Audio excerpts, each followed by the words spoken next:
စဉ်းစားကြည့်ပါဗျာမုန်တိုင်းထဲမှာရွက်လေတဆင့်ရွက်လွတ်နေတဲ့စုပါစုလူများစုကရွက်ဖြင်ကိုဘလို့ပုံစံချုပ်မလဲအယောင်ဘလို့ချဲမလဲလီညောက်ကိုဘလို့꿰မလဲဆိုတဲ့အဖြစ်ပန်းနီးပြူဟာတွေအပေါ်မှာပဲအာယုံဆိုင်နေတဲ့ကြတဲ့ဗျာဟုတ်တယ်တကယ်တော့အသက်ကယ်ပေရာကရေအုပ်ကမျက်စိနဲ့မမြင်ရတဲ့တင်ဘောကိုထဲရဲ့အလေးကျင့်ထိန်းစနစ်ဖြစ်နေတာကိုမေ့နေတဲ့ကြတယ်အတိအကျပဲလိုင်းဘလော့ကြီးတင်ဘောမမောက်အောင်ထိန်းပေးထားတာအဲ့ဒီအခြေခံအုံမြင့်ပဲလေဒီအုံမြင့်ဆိုတာတခြားမဟုတ်ဘူးလူသားတွေရဲ့စိတ်ပညာနဲ့ခြေခံသဘောတရားတွေပဲဒီနေ့ကျွန်တော်တို့ရဲ့ဒီဆွေးနွေးမှုမှာအဲ့ဒီအကြောင်းကိုအသေးစိတ်လေ့လာသွားကြမယ်အထူးသဖြင့်အသက်20နှစ်မှာတင်ဒေါ်လာတန်300တန်ကုမ္ပဏီကိုတည်ထောင်နိုင်ခဲ့တဲ့စတီဗန်ဘောလက်ရဲ့လေ့လာတွေ့ရှိချက်တွေကိုဟုတ်ပါတယ်ရှင်သူကအသက်30အရွယ်ပဲရှိသေးပေမဲ့ကဘာထိတ်ကမ်းပုဂ္ဂိုလ်တွေကိုနာရီ900ကျော်ကြာအင်တာဗျူးခဲ့ပြီးမှဒီချက်လက်တွေကိုစူးထွေးထားတာပါအားလုံးကရွက်ဖြင်ကိုအယောင်ချေဖို့အာယုံစိုက်နေချိန်မှာမုံတိုင်းကိုကြံ့ကြံ့ခံနိုင်သူတွေကတင်ဘိုးကိုထဲကိုအာယုံစိုက်နေကြတယ်ဆိုတာသူကမိမောင်းထိုးပြထားတယ်တကယ်ကိုမတဆရာပဲဒါနဲ့အဲ့ဒီနိုင်900စာအင်တာဗျူးတွေကိုပြန်ကြည့်လိုက်တဲ့အခါထူးခြားတဲ့တူညီမှုတခုတွားတွေ့ရတယ်ဆိုဟုတ်တယ်ရှင်ကမ္ဘာအောင်မြင်ဆုံးဆိုတဲ့လူတွေကအပေါ်ယံနီလန်ဒီထက်အဓိကမန်တိုင်ကြီး၄ခုပေါ်မှာအာယုံစိုက်ကြတယ်အဲ့ဒါတွေကကိုတိဆောက်ခြင်းပုံပြင်ပြောခြင်းခံယူချက်တသနာနဲ့အဖွဲ့အစည်းဆိုတဲ့အချက်တွေပဲဒီချက်တီကရိုးရှင်းတဲ့စိတ်ခွန်အားပေးစကားလုံးတွေတတ်တော့မဟုတ်ဘူးမလားလုံးဝမဟုတ်ဘူးရှင်လူတွေရဲ့ဦးနောက်ကဘလို့အလုံးလုံးတယ်လဲဆုံးဖြတ်ချက်တွေဘလို့ချတယ်လဲဆိုတဲ့အာယုံကြောတစ်ပန်တဲ့စိတ်ပညာတုတေသနာတွေကနေအခိုင်အမာကြောထောက်နောက်ခံပေးထားတာပါတာမန်လုံးစုံမှုတွေနဲ့မတူဘူးပေါ့ကဲဒါကိုတေချာလေးဖြည့်ချအောင်ဗျာဒီစီမီတွေကစီးပွားရေးလုပ်ငန်းရှင်တွေအတွက်တာမကပဲဘဝမှာရီမှန်းချက်ကြီးကြီးမားမားရှိသူတန်းရဲ့အတွက်တကယ်ကိုအသုံးဝင်မှတီးကြတယ်ပထမဆုံးစဉ်းစားစရာကအောင်မြင်မှုဆိုတာရုပ်တရက်အာဃာတတွေကနေပြုတ်ကျလာတာမဟုတ်ပဲအဆင့်ဆင့်တီဆောက်ရတာဖြစ်တဲ့ဆိုတဲ့အချက်ပဲမှန်ပါတယ်အဆင့်ဆင့်တီဆောက်ရတာပါမရဇလန်းလေးတစ်ခုရှိတယ်ဗျာဓမ္မနခင်မှာလူတစ်ယောက်ကချွေးထန်တရွယ်ရွယ်နဲ့ပြီးလာရင်ကနေမြောက်တီရဲ့ဦးနောက်ထဲကိုချစ်ပြားထဲမဲ့အကြောင်းအာဃာတလေးကိုဒုံးပြန်နေလွတ်မဲ့အကြောင်းပြောနေတယ်တာမန်လူဆိုရင်ဒါယူနစ်တို့တယောက်လို့ထင်ရှားရှိရပါဒါပေမဲ့ဒီလူဟာ Elon Musk နေတဲ့အတွက်လူတွေကဒေါ်လာဘီလီယံချီရင်းနှီးမြှုပ်နှံကြတယ်ဒီနေရာမှာစိတ်ဝင်စားစရာကောင်းတာကလူတွေရဲ့ဦးနောက်ကဘာကြောင့်သူ့ကိုကြတော့ယုံကြည်ပြီးငွေတွေပုံဝပေးလိုက်တယ်ဆိုတာပဲဗျဒီအချက်ကိုနားလည်ဖို့ low one look ခေါ်တဲ့အလားအလာတွေကိုတိဆောက်မဲ့ရေပုံးကားပုံး theory ကိုကြည့်ဖို့လိုရရှင်လူတယောက်ရဲ့အောင်မြင်မှုပမာဏဆိုတာသူ့စီမှာရှိတဲ့ဒီရေပုံးကားပုံးရဲ့စုစုပေါင်းပမာဏနဲ့တိုက်ရိုက်အချိုးချနေတာရေပုံး၅ပုံးဆိုတစ်ချက်လောက်ရှင်းပြပါလားဗျဟုတ်ကဲ့နံပါတ်1ကအသိပညာနံပါတ်2ကကျွမ်းကျင်မှုနံပါတ်3ကအဆက်အသွယ်နံပါတ်4ကအရင်အမြင့်နဲ့နောက်ဆုံးနံပါတ်5ကဂုဏ်သတင်းဖြစ်ပါတယ်အဆင့်လိုက်ပေါ့ဟုတ်ကဲ့ရှင်Elon Musk ရဲ့ကိစ္စမှာသူကဒီရေပုံး၅ပုံးစလုံးကိုအပြည့်ထွေထားပြီးလားထင်နေတာကိုလူတွေရဲ့ဦးနောက်ကဘေးကင်းလုံခြုံမှုကိုရှာဖွေခဲ့တဲ့ဘာဝရှိတော့ဂုံတရင်နဲ့အရင်အမြင့်ဆိုတဲ့ရေပုံးတွေအပြည့်ရှိနေတဲ့သူကိုတွေ့ခဲ့ကဦးနောက်ကအလိုအလျောက်ယုံကြည်စိတ်ချတယ်လို့ကောက်ချက်ချလိုက်တာပဲဒါပေမဲ့အရေးကြီးဆုံးသဘောတရားကဒီရေပုံးတွေကိုဘဲဘက်ကနေညာဘက်ကိုအစင်လိုက်ဖြစ်ရမယ်ဆိုတာကိုလူတွေမိတတ်ကြတယ်မဟုတ်လားအတိအကျပဲရှင်အစင်းလိုက်ဖြစ်ဖို့ကရမ်းရေးကြီးတာဒါကအိမ်တလုံးဆောက်တာနဲ့တူနေတယ်ဗျာအုံမိဖြစ်တဲ့အတိပညာနဲ့ကျွမ်းကျင်မှုအမှုခိုင်ပဲနဲ့အမိုးဖြစ်တဲ့ဂုံတတိနဲ့ဝင်ငွေကိုအရင်တက်လို့မရဘူးပေါ့ဒါပေမဲ့လက်တွေ့လောကမှာလူတွေကဘာလို့ဒီအဆင့်တွေကိုကြော်ချင်ကြတာလဲလူတိုင်းကဖြက်လန်းလိုက်ချင်ကြတာကိုဟုတ်တယ်ဥမာ Richard ရဲ့ဇာတ်လမ်းကိုကြည့်အောင်သူကအသက်20နှစ်အရွယ်မှာလာစာ20နဲ့နယူးယောက်ကတက်တစ်ဆာကုမ္ပဏီတစ်ခုမှာ CEO ရာထူးကိုလက်ခံခဲ့တယ်ဒါပေမဲ့18လလိုက်ကြာရောကုမ္ပဏီပြိုကွဲသွားပြီးသူအလုပ်လက်မဲ့ဖြစ်သွားခဲ့ရတယ်ရေပုံးတွေအစင်လိုက်မဖြစ်မိတယ်ဖြစ်တနာပဲဟုတ်ပါဗျာအသိပညာနဲ့ကျွမ်းကျင်မှုရေပုံးတွေမပြည့်သေးပဲဂုံတဲ့နဲ့အရင်အမြင့်ရေပုံးကိုခုန်ကူးလိုက်တဲ့ရက်လက်ပေါ် foundation မရှိတဲ့အဆောက်အဦပြိုကျသွားတာပဲဒီအချက်ကိုပိုကြီးမားတဲ့မြင်ကွင်းကျင်နဲ့ချစ်ဆက်ကြည့်ရမယ်ဆိုရင်လူတွေအဆင့်ကြုံချင်းရတဲ့အဓိကတရားခံကအတ္တကြုံပါပဲရှင်အတ္တပေါ့ဟုတ်တယ်ဇီဝဗေဒရှုထောင့်ကကြည့်ရင်လူသားတွေဟာအုပ်စုဖွဲ့နေထိုင်တဲ့တ attva လေးဖြစ်တဲ့အုပ်စုတွဲမှာနေရာတစ်ခုရဖို့အဆင့်တန်းမြင့်ဖို့ဆိုတာရှင်သန်ရတဲ့အရေးပါခဲ့တယ်လေဒါကြောင့်ဦးနောက်ကအဆင့်တန်းကိုချက်ချင်းပြသနိုင်တဲ့ယာဒူးနဲ့ငွေကြေးဆိုတဲ့နောက်ဆုံးရေပုံးတွေကို ချက်ချင်းလိုချင်အောင်ဖျားယောင်းတတ်တယ် ရုရှားရဲ့ပြဿနာကအဲ့ဒီအတ္တရဲ့လျှက်စားမှုကိုခံလိုက်ရတာပေါ့အတ္တကပထမရေပုံနှစ်ပုံကိုကြော်ခိုင်းပြီးအပေါ်ယံအောင်မြင်မှုပုံရိပ်ကိုဖန်တီးခိုင်းလိုက်တာ မှန်ပါတယ်ရှင်အတ္တကလူကိုမြှောက်ပေးပြီးချုံချလိုက်တာပါပဲ ဆိုလိုတာကဒေရဲမှာစောက်ထားတဲ့တိုက်ခင်းအင်ဂျီလိုပေါ့ဗျာအပြင်ပန်းကြည့်ရင်တော့ခန်းနာနေပြီမဲ့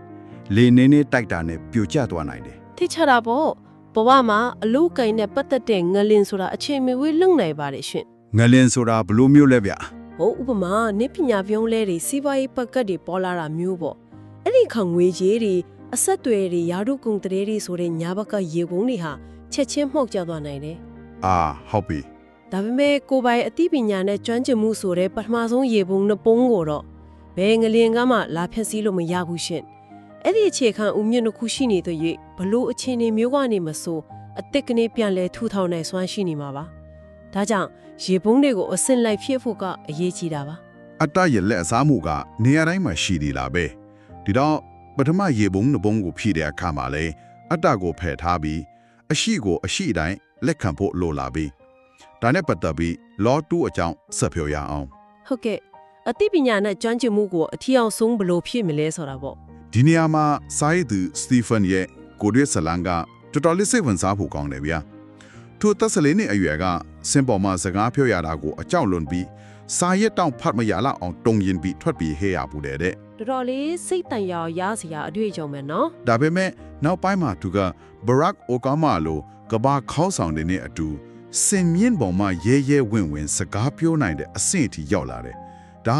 အသက်22နှစ်မှာသူစက်ကင်ခဲ့တဲ့ကတိကဝတ်တွေတစ်ခုကနေစတာပဲ ဘလို့ကတိကဝိုင်းမျိုးလဲရှင် နေ့စဉ်ည9:00 နာရီတိုင်း idea တစ်ခုကိုဗီဒီယိုဒါမှမဟုတ် Twitter ကနေမျှဝေမယ်ဆိုပြီးလူသိရှင်ကြားကတိပေးခဲ့တာဒီနေရာမှာတကယ်ကိုစိတ်ဝင်စားစရာကောင်းလာတာကဆုံးရှုံးရနိုင်ခြေရှိအောင်ပြုလုပ်ခြင်းဆိုတဲ့သဘောတရားပဲများလေထဲမှာတွေးနေတာထက်ဆိုင်အဆက်ကွဲခံပြီးကတိပေးလိုက်တော့ပို့ကိုတင်တွန်းအားပေးတယ်လို့ဖြစ်သွားတာပေါ့ ဒီနေရာမှာဆုံးရှုံးရမှာကိုကြောက်တဲ့စိတ်ရဲ့အခန်းကဏ္ဍကတော်တော်လေးအရေးပါတယ်ရှင် အဲ့ဒါကဘလို့အလုပ်လုပ်တာလဲဗျ စင်ကေးပြောင်းလဲမှုဖြစ်စဉ်အရာရှေးခေတ်လူသားရဲ့အတွက်အုပ်စုတွင်းမှာဂုဏ်တိခါကြဆင်းတာပြစ်ပယ်ခံရတာဟာတေခါဘောက်တေဆုံးခြင်းကိုဥရီစေတယ်လေ အော်ဟုတ်တာပဲအုပ်စုကပြစ်ပယ်လိုက်ရင်တိုင်းရဲ့တိရစ္ဆာန်အန္တရာယ်ရှိတာကို ဟုတ်ပါတယ်ရှင်ဒါကြောင့်ကျမတို့ရဲ့ဦးနောက်ကရရှိမဲ့အကျိုးမြတ်ထက်ဆုံးရှုံးရမယ့်အရေးကိုပိုပြီးနစ်ဆလောက်ပြင်းပြင်းထန်ထန်တုံ့ပြန်တတ်အောင်တည်ဆောက်ထားတယ် ဒါဆိုဥပမာဂျင်တော့ကိုတငယ်ချင်းတွေနဲ့ group ဖွဲ့တာမျိုးကလည်းအဲ့ဒီသဘောတရားပဲပေါ့ မှန်ပါတယ်လူသိရှင်ကြားဂတိပေးလိုက်တဲ့အခါအဲ့ဒီဂတိကိုမတင်ရင်အများအလယ်မှာဂုံတိခါကြဆင်မယ်ဆိုရင်ချင်းချောက်မှုကိုဦးနောက်ကအသက်အန္တရာယ်တစ်ခုလိုခံစားရပြီးမဖြစ်မနေလွတ်ဖြစ်သွားအောင်တွန်းအားပေးတော်တာပါပဲ ပြီးတော့သူကယောဂီပါကျန်းရဲ့စကားကိုလည်းလက်တွေ့ကျင့်သုံးသွားတယ်ဗျတခုခုကိုနားလေခြင်းရင်အဲ့ဒီအကြောင်းကိုရေးပါတကယ်ကျွမ်းကျင်ခြင်းရင်တော့အဲ့ဒါကိုသူတစ်ပါးအားတင် जा ပေးပါတယ်တဲ့ အလွန်မှန်တဲ့စကားပါပဲ ဒါမဲ့ကျွန်တော်စဉ်းစားမိတာတခုရှိတယ်လူတွေကတခုခုကိုရှင်းပြတဲ့အခါတမင်တက်တဲ့ခက်ခဲတဲ့စကားလုံးတွေနီးပညာအသုံးအနှုန်းတွေသုံးပြီးရှင်းပြတတ်ကြတယ်ဒါကတကယ်ကျွမ်းကျင်လို့လားဒါမှမဟုတ်အတ္တကြောင့်ကိုပိုသိတယ်ဆိုတာကိုပြချင်လို့လားတခါတလေနားမလည်အောင်ရှင်းပြနိုင်မှာပညာတတ်ကြည့်လို့ထင်နေကြတာတွေရှိတယ်လေ ညာစုကတော့ကိုယ်တိုင်တေချာနားမလဲတာကိုဖုံးကွယ်ထားခြင်းတဲ့အတ္တကြောင့်ပါရှင်စကလုံးခက်ခဲတွေသုံးတာကဦးနောက်ရေလက်စားမှုတစ်ခုပဲ ဆိုလိုတာကကိုယ်တိုင်တောင်တေချာမသိဘူးဆိုတာကိုမပေါ်လွင်အောင်ဖုံးထားတာပေါ့ ဟုတ်တယ်ရှင်ကိုယ်တိုင်တောင်ရေရမသိဘူးဆိုတဲ့အချက်ရမှုကိုကကွယ်ဖို့ခက်ခဲတဲ့အသုံးနှုန်းတွေနောက်မှာပုံကွယ်နေတာဒါကိုဖြည့်ရှင်းဖို့အဆင့်မြင့်တင်ထားတဲ့ Feynman method ကိုသုံးဖို့လိုပါတယ် Feynman method ကဘယ်လိုအဆင့်တွေပါလဲဗျ အဆင့်1ကတေချာလေ့လာပါအဆင့်2ကကလေးကြောက်ကိုရှင်းပြသလိုယူရှင်းစွာရေးချအဆင့်3ကအဲ့ဒါကိုသူတစ်ပါးကိုဝေမျှပါနောက်ဆုံးအဆင့်4ကသူတို့ရဲ့တုံ့ပြန်မှုကိုပြန်လဲသုံးသပ်ပါနောက်မလဲဘူးဆိုရင်ပြန်ပြီးလေ့လာပါတဲ့ ကလေးတယောက်ကိုရှင်းပြသလိုယူရှင်းရမယ်ဆိုတဲ့အဆင့်နှစ်ကတော်တော်လေးအရေးကြီးမှထင်တယ်ဘာဖြစ်လို့လဲဆိုတော့ရှုပ်ထွေးတဲ့အသုံးနှုန်းတွေမပါဘဲရှင်းပြဖို့ဆိုရင်ဦးနောက်ကအေးအကြောက်ရရဲ့အခြေခံအုံးမြက်လောက်တဲ့အထိထွေးဖို့တိမင်ခံမရမှာကို အတိအကျပါပဲရှင် ကိုယ်တိုင်တော့နားမလဲပဲ quality နဲ့တဲ့ဟာကွယ်ကိုအလိုလို photo ပေးလိုက်သလိုဖြစ်သွားတာပေါ့ ဟုတ်ပါတယ် ဖိုင်မန်နီလည်းရဲ့အဓိကရွေးချက်ကအတုံးလုံးခက်ခဲရှုထွေးမှုလျက်နာမှာပုံကွဲမနေပဲအနှစ်သာရကိုတကယ်နားလည်အောင်လုပ်ဖို့ပါပဲရှင်ဦးနောက်ကိုအလွယ်လန်းမလိုက်စေပဲပြင်ပန်းခံပြီးအလုပ်လုပ်ခိုင်းလိုက်တဲ့သူပို့ပါ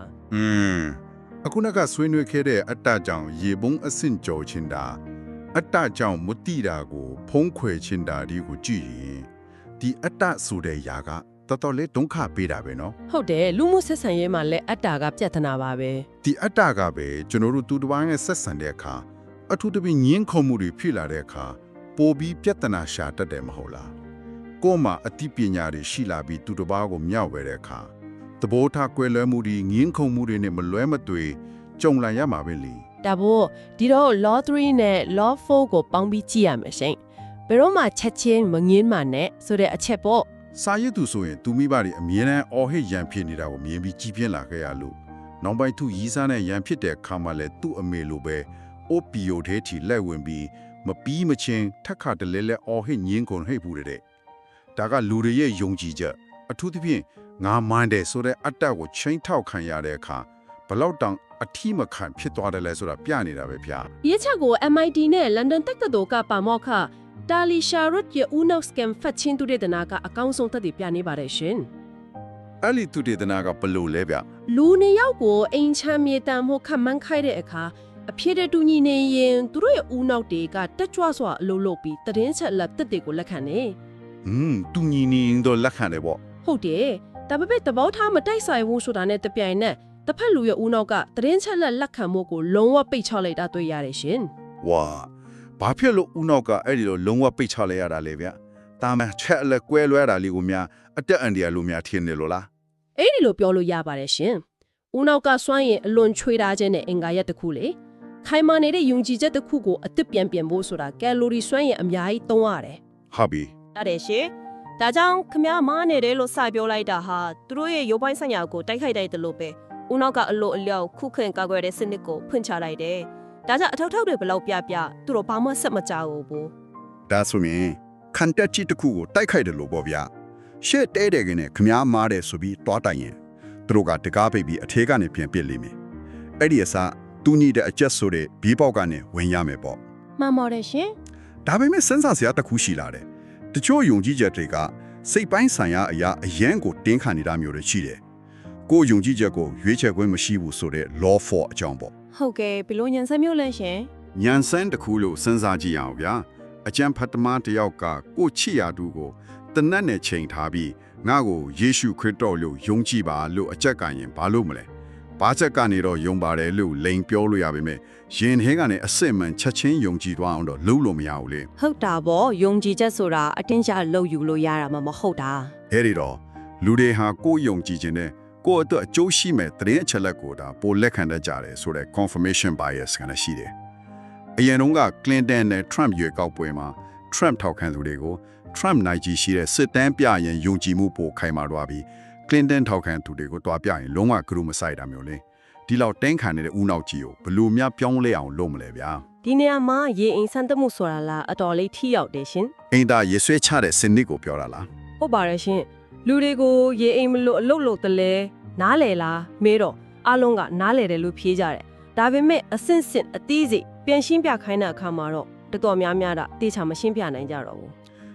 ကိုယ်တိုင်တေချာမသိတာပေါ်သွားလာပေါ့ ဟုတ်တယ်အဲ့ဒီခါမှာသူတို့ရဲ့ယုံကြည်မှုကအလိုလိုအားနည်းသွားတယ်တခါလူရဲ့မှားယွင်းတဲ့ယုံကြည်ချက်ကိုတိုက်ခိုက်မြတ်စားသူတို့ရဲ့ယုံကြည်ချက်ကိုအသေးစိတ်ပြန်ရှင်းပြခိုင်းလိုက်တာကသူတို့ကိုသူတို့တန်တရားဝင်သွားစေတဲ့အကောင်းဆုံးနည်းပဲရှင် နေပေါ့ဒါက theory ရတော့ဟုတ်တယ်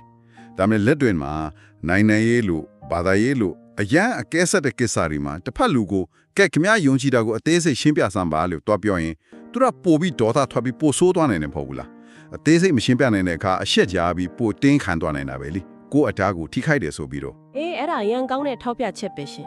်အသေးစိတ်ရှင်းပြခိုင်းတယ်ဆိုတာစစ်ကြောရေးလို့တို့လိုမေးခွန်းထုတ်တာမျိုးရန်တွေးတာမျိုးမဟုတ်ရဘူး အော်ဟုတ်ကဲ့ ရိုးသားတဲ့စူးစမ်းလို့စိတ်နဲ့ဒီအချစ်လေးကိုပို့ပြီးနားလည်အောင်နည်းနည်းလောက်ထပ်ရှင်းပြပေးလို့ရမလားဆိုတဲ့ချင်းကပ်မှုမျိုးဖြစ်တာမယ်ရှင်ဦးနောက်ရဲ့ခုခံရေးစနစ်မနှိုးကြအောင်တတိထားရမယ် ချွင်းကပုံကရေးကြည့်တာပေါ့ဗျာ ဟုတ်ပါတယ်ပြီးတော့တကယ်တမ်းယုံကြည်ချက်အဟောင်းတွေကိုအမြင့်ပြတ်ပြောင်းလဲပစ်နိုင်တာကအတွေ့အကြုံတစ်တင်နဲ့အစားထိုးခြင်းပါပဲ ဥပမာလေးပြောပြပါလားဗျာ ခုနကစင်မော်မှာစကားပြောမှကြောက်တဲ့သူကိုဥပမာပေးရရင် စိတ်အားတက်ကြွစာအုပ်တွေဘလောက်ဖက်ဖက်ယုံကြည်ချက်ကပြောင်းမသွားဘူးရှင်တကယ်ကိုယ်တိုင်စင်မော်တက်ပြီးအောင်မြင်စွာပြောဆိုနိုင်တဲ့ကိုယ်ပိုင်အတွေ့အကြုံသိရသွားမှသာအဲ့ဒီယုံကြည်ချက်ဟောင်းကပြိုကျသွားမှာယုံကြည်ရတဲ့အရင်းမြစ်ကနေရတဲ့ကိုယ်ပိုင်အတွေ့အကြုံကဥနောက်အတွက်ညင်းလို့မရတဲ့တက်စီဖြစ်သွားလို့ပဲ ဒါဆိုရင်ငင်းခုမှုတွေမှာတစ်ဖက်လူရဲ့ဥနောက်ကတရင်ချက်လက်တွေကိုဘာကြောင့်ငင်းပယ်တယ်လဲဆိုတာရှင်းသွားပြီဒါမဲ့ဒီလိုငင်းပယ်တဲ့တဘာဝကကိုယ်တိုင်အတွက်လည်းဒုက္ခပေးနေတာပဲဗျာလေးမြန်စွာပြောင်းလဲနေတဲ့လောကကြီးထဲမှာအသက်အဆန်းတွေကိုလက်မခံနိုင်ရင်ခင်တော့ကြကြံထဲမှာပေါ့ မှန်ပါရှင်အဲ့ဒါကြောင့် law 5ကအရေးပါလာတာပေါ့ ဟုတ်တယ် law 5ဖြစ်တဲ့ထူးဆန်းမှုများကိုလက်ခံပါဆိုတာကဒီအချက်ကိုထောက်ပြနေတာပဲတမိုင်းမှာကြည့်ရင် music store ကြီးတွေက iTunes ကိုအထင်သေးခဲ့ကြတယ်ကျော်တောင်ကိုရဲ့95ခုနှစ်က Newsweek magazine က internet ဆိုတာအသုံးမဝင်တဲ့အရာလို့လောင်ကြောင်ခဲ့တယ် အခုချင်းပြန်စမ်းစားကြည့်ရင်ရဲစရာကြီးနော် ဟုတ်ပါဗျာနောက်ပြီး2012ခုနှစ်မှာစာရေးသူကနာမည်ကြီး fashion company တစ်ခုကိုတွားပြီး social media ရဲ့အရေးပါမှုကိုတွားရှင်းပြတော့လုံးဝလက်မခံပဲပယ်ချခဲ့တယ်ရလကတော့အဲ့ဒီ company 2019မှာဒီဝါလီခံသွားရတယ်ဒီလူတွေကတကယ်ပဲညံရင်ညံ့ဖြစ်လို့လားဗျာ မဟုတ်ပါဘူးရှင်ဒါညံ့ရပြတ်နာမဟုတ်ပဲစောစောကပြောခဲ့တဲ့စွမ်းရင်ချွေးတာချင်းတဲ့ဦးနှောရဲ့တဘာဝကြောင့်ဖြစ်ရတဲ့တိမှုဆိုင်ရာကွဲလွဲမှုလို့ခေါ်တဲ့ cognitive dissonance ပြဿနာပါ တိမှုဆိုင်ရာကွဲလွဲမှုဆိုတာဘယ်လိုမျိုးလဲ မိမိရဲ့မူလယုံကြည်ချက်နဲ့အချက်လက်အသစ်ကြီးစန့်ကျင်ဘက်ဖြစ်နေတဲ့အခါဦးနှောကတက်တောင့်တက်တာမရှိတော့ဘူးလေယုံကြည်ချက်အသစ်ကိုပြောင်းလဲလက်ခံဖို့ဆိုတာဦးနှောကိုရဲ့တစ်ခုလုံးကိုအသစ်ပြန်စီရဘလို့ဖြစ်လို့စွမ်းရင်အယမ်းစားတယ်ဒါကြောင့်အလွယ်ဆုံးနည်းလမ်းဖြစ်တဲ့ဒီအချက်လက်အသစ်ကမားလေထူးဆန်းနေဆိုပြီးညှင်းပယ်လိုက်ကပဲရှင် ကွန်ပျူတာတစ်လုံးကသူနားမလဲတဲ့ file format တစ်ခုကိုဖွင့်ဖို့ကြိုးစားရင်စက်ကြီးဟန်းသွားမယ့်အစားအဲ့ဒီ file ကိုအလွယ်တကူ error ဆိုပြီးပယ်ချလိုက်တယ်လို့မျိုးပေါ့ဒါပေမဲ့လောကကြီးကပြောင်းလဲနေတာကိုအများနဲ့ error ပြီးပယ်ချနေလို့မရတာအဲ့တော့ဘယ်လိုလုပ်ရမလဲဗျ အဲ့ဒီအတွက် Israel ဝန်ကြီးချုပ်ဟောင်း Shimon Peres ရဲ့နီလန်ဖြစ်တဲ့ Shimon Peres solution ကိုသုံးနိုင်ပါတယ်ရှင် အဲ့ဒါက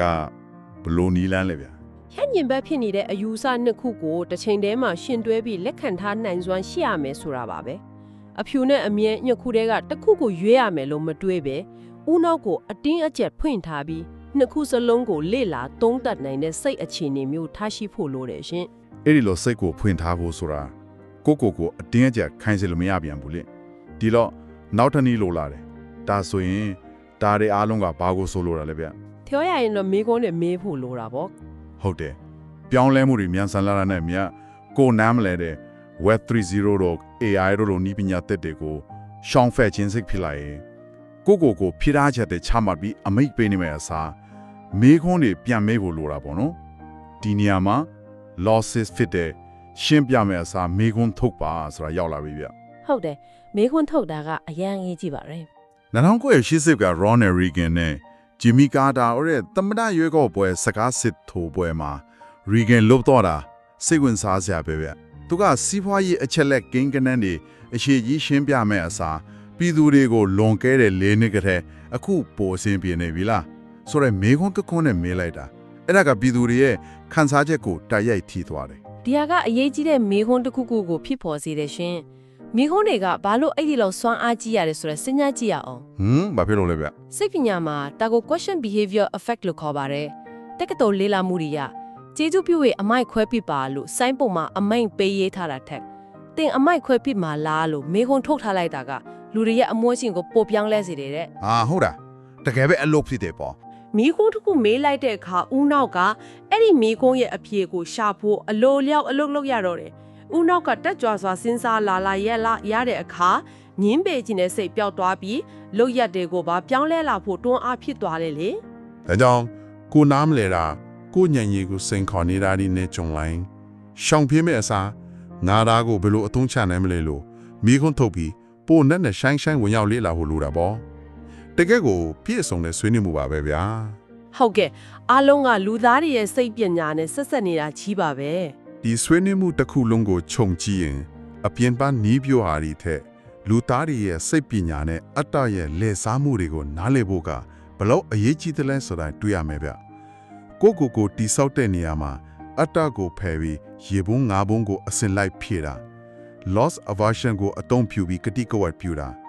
Feynman နီလာနဲ့အတိညာဟောက်ကတ်တွေကိုရှာတာတွေလုံရတယ် ဟုတ်ကဲ့ရှင် သူ သူတစ်ပါးနဲ့ဆက်ဆံရမှာဦးနောက်ရဲ့စွမ်းရည်ချွဲတာခြင်းနဲ့ခုခံမှုစစ်တမ်းကိုနားလည်ပြီးငင်းခုံမဲ့အစားအသေးစိတ်ပြန်ရှင်းခိုင်းတာ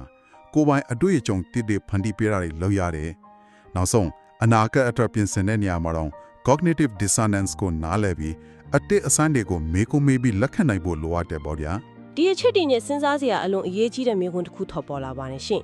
လူတွေရဲ့ဦးနောက်ကစွန့်ရင်ချွေရဘွက်တော့အပြောင်းလဲကိုစန့်ကျင်ပြီးတက်တုံတက်တာရှိမဲ့အလွယ်တကူကောက်ချက်ချခြင်းတဲ့တဘာဝရှိတယ်ဆိုတာကျမတို့တွေ့ခဲ့ရပြီလေ ဟုတ်တယ် ဒါပေမဲ့